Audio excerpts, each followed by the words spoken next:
დღეს ევროკავშირმა გამოაქვეყნა ჩვენთვის ძალიან მნიშვნელოვანი დასკვნა იმასთან დაკავშირებით, თუ როგორ შეასრულა საქართველოს წინა წლის ოქტომბრიდან დღემდე ის დავალებები, საშინაო დავალებები, რაც გზას გაგვიხსნის ძალიან მალე ვიზა ლიბერალიზაციის კუთხით. კერძოდ, ჩვენ გვქონდა 15 კრიტერიუმი შესავსები. ევროკავშირის კომისია ამბობს, რომ 7 კრიტერიუმი მთლიანად დავაკმაყოფილეთ იმ მასშტაბური რეფორმებით, რაც რეკორდულ დროში მთავრობამ კოლექტიური ძალისხმევით განახორციელა და დანარჩენი კრიტერიუმები 4 არის თითქმის შესრულებული, 4 კი ნაწილობრივ შესრულებული და მუშაობა უნდა გაგრძელდესო.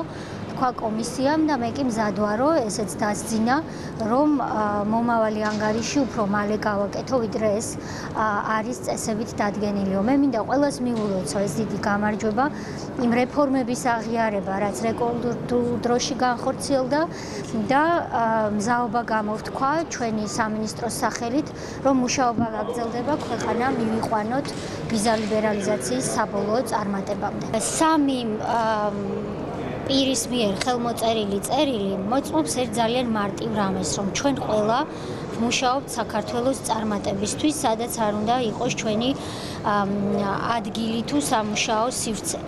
ეს წერილი არის სიმბოლიზმით დატვირთული, პოლიტიკურად ძალიან სერიოზული მნიშვნელოვანი გზავნილი და ამ წერილის გაგზავნის დრო ერთობლივად შეირჩა მაშინ, როცა ყველაზე მეტი ჭრა ექნებოდა მას. მაგრამ ეს წერილი არის მთელი პროცესების ერთ-ერთი კომპონენტი.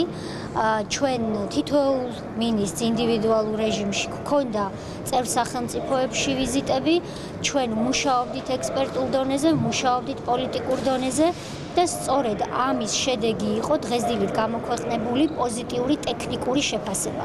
ხოლო ეს წერილი ეხება იმას, რომ ამ ტექნიკურ დადებით შეფასებაზე დაყრდნობით, რაც დღეს გამოქვეყნდა უკვე რიგი 3-ზე, ის პოლიტიკური დეკლარაცია, რომელიც გამოვა, უნდა იყოს ასევე დადებითი და სწორედ ამ დეკლარაციის დადებითი მხარის გასაძლიერებლად გაიგზავნა ეს წერილი ახლა და არა უფრო მანამდე, ანუ მანამ სანამ ტექნიკური შეფასება გამოქვეყნდებოდა.